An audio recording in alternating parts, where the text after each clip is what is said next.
Puji Tuhan, salam sejahtera buat kita semua. Salam dalam kasih Tuhan kita Yesus Kristus. Hari ini kita akan melihat bersama-sama satu tokoh Alkitab yang ditulis sangat jelas bahwa ia dijahati, ia disakiti, ia dicurangi dan dianiaya. Tetapi Alkitab berkata semuanya itu ada maksud Tuhan. Dan sebelum kita akan membaca ayat-ayatnya, terlebih dahulu kita akan berdoa. Kita satu di dalam doa. Bapa di surga, Bapa yang kami panggil di dalam nama Tuhan Yesus Kristus. Engkau Tuhan kami, Juru Selamat kami, Kepala Gereja kami. Hari ini hamba-Mu dan kami semua yang mengikuti channel YouTube ini sangat bersyukur dan berterima kasih sebab kembali berjumpa bersama-sama untuk membaca, mendengarkan, dan merenungkan firman Tuhan. Untuk itu, urapilah hamba-Mu yang terbatas ini dengan kuasa Roh Kudus. Dan urapi kami semua yang akan membaca, mendengarkan, dan merenungkan firman Tuhan. Supaya kami semua dapat mengerti dan memahami apa yang Tuhan kehendaki dalam hidup ini melalui firman Tuhan. Dan firman Tuhan yang akan kita pelajari bersama-sama ini dapat kami praktekkan di dalam kehidupan kami sehari-hari. Berfirmanlah Tuhan, kami sudah siap untuk mendengarkannya. Dalam nama Tuhan Yesus Kristus kami sudah berdoa. Haleluya. Amin. Puji Tuhan, pembacaan Alkitab hari ini saya ambil dalam kitab Kejadian pasal 50 ayatnya yang ke-20. Firman Tuhan berkata, memang kamu telah mereka-rekakan yang jahat terhadap aku, tetapi Allah telah mereka-rekakannya untuk kebaikan dengan maksud melakukan seperti yang terjadi sekarang ini, yakni memelihara hidup suatu bangsa yang besar. Ayat ini adalah perkataan dari Yusuf yang sudah diangkat tinggi oleh Tuhan menjadi Perdana Menteri di tanah Mesir. Dan kalimat ayat ini adalah untuk menghibur hati dari saudara-saudaranya yang merasa cemas dan sangat takut setelah saudara-saudaranya Yusuf ini tahu bahwa yang menjadi Perdana Menteri itu adalah Yusuf yang mereka jahati dulu. Yusuf yang mereka sakiti, yang mereka curangi, aniaya, bahkan sudah menjual Yusuf. Dan saudara-saudara Yusuf ini sangat cemas dan sangat takut saat mengetahui bahwa Yusuf saudara mereka itu masih hidup dan sudah menjadi penguasa di tanah Mesir. Takut sebab mereka pikir jangan-jangan Yusuf akan balas dendam untuk membunuh mereka. Sehingga Yusuf berkata di dalam Kejadian pasal 50 ayatnya yang ke-19 mulai. Tetapi Yusuf berkata kepada mereka, janganlah takut, sebab aku inikah pengganti Allah. Memang kamu telah mereka-rekakan yang jahat terhadap aku, tetapi Allah telah mereka-rekakannya untuk kebaikan dengan maksud melakukan seperti yang terjadi sekarang ini, yakni memelihara hidup suatu bangsa yang besar. Kita garis bawahi kalimat dengan maksud. Jadi kalau kita dijahati orang, disakiti, dicurangi, dianiaya, dilecehkan dan lain-lain, pasti ada maksud Tuhan. Dan jika Tuhan izinkan sesuatu terjadi dalam hidup kita, sudah pasti Tuhan punya rencana. Dan jika Tuhan izinkan, Alkitab berkata, tidak akan melebihi kekuatan kita. Dan perlu kita ketahui, Tuhan sangat mudah sekali untuk halaukan musuh-musuh kita. Tetapi kalau Tuhan izinkan sesuatu terjadi lewat musuh-musuh kita, itu artinya ada maksud Tuhan yang terbaik.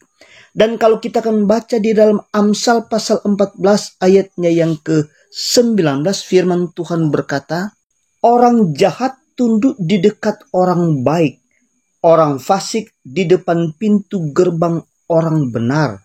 Ayat ini artinya ujung-ujungnya orang jahat akan tunduk pada orang benar. Atau dengan bahasa yang disederhanakan bahwa orang yang disakiti, orang yang dijahati, atau orang yang difitnah tidak pernah akan perlu kepada pemfitnah. Sebab satu saat si pemfitnah tersebut Tuhan akan atur untuk cari kepada orang-orang yang difitnah. Dan pertanyaannya kapan? Kita akan baca di dalam kitab Kejadian pasal 26 ayat 12 sampai ayatnya yang ke-28. Cerita tentang Ishak di negeri orang Filistin yang diberkati Tuhan secara luar biasa. Ayatnya yang ke-12 dan ayatnya yang ke-13. Maka menaburlah Ishak di tanah itu, dan dalam tahun itu juga ia mendapat hasil 100 kali lipat, sebab ia diberkati Tuhan. Ayatnya yang ke-13. Dan orang itu menjadi kaya, bahkan kian lama kian kaya, sehingga ia menjadi sangat kaya.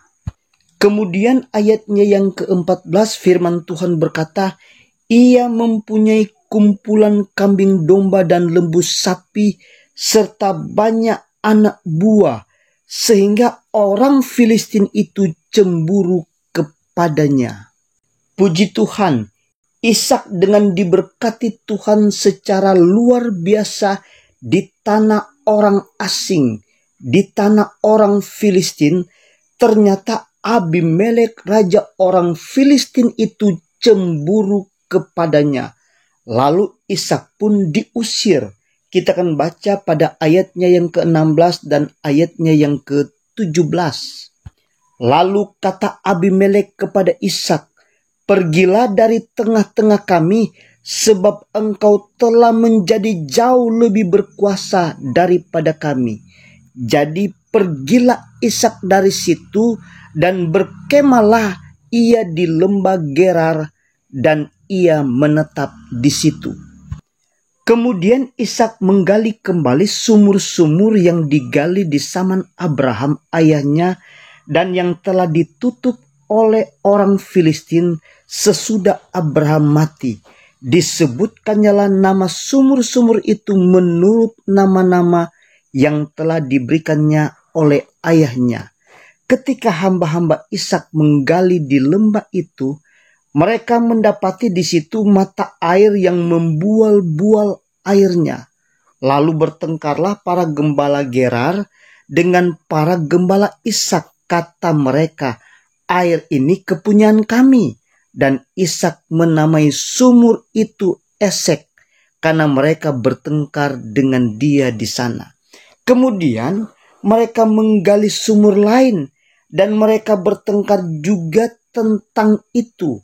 Maka Ishak menamai sumur itu Sitna. Ia pindah dari situ dan menggali sumur yang lain lagi. Tetapi tentang sumur ini mereka tidak bertengkar. Sumur ini dinamainya Rehobot.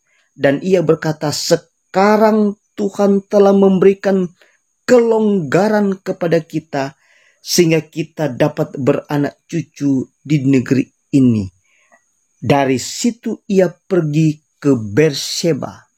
Ishak pun berpindah-pindah dari tempat yang satu ke tempat yang lain. Tetapi kita garis bawahi di mana saja ia tinggal, di situ pun Ishak diberkati secara luar biasa.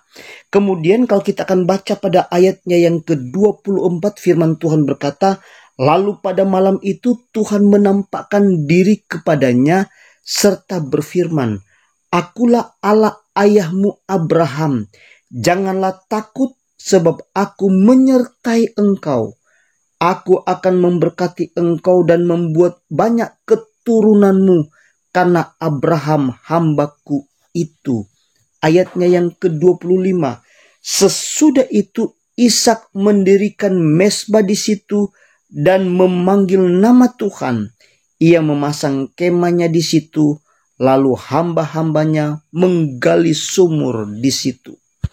Kemudian sekali lagi, Ishak tidak perlu kepada Abimelek, raja orang Filistin itu, sebab satu saat Abimelek yang akan mencari kepada Ishak.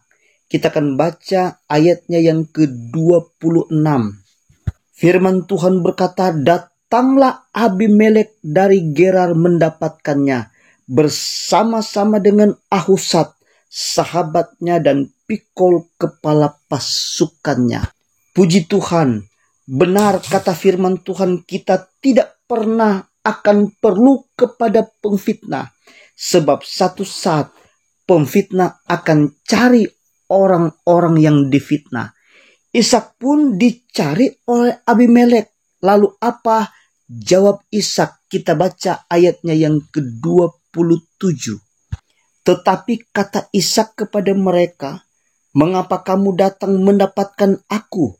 Bukankah kamu benci kepadaku dan telah menyuruh aku keluar dari tanahmu? Ayatnya yang ke-28, jawab mereka, kami telah melihat sendiri bahwa Tuhan menyertai engkau.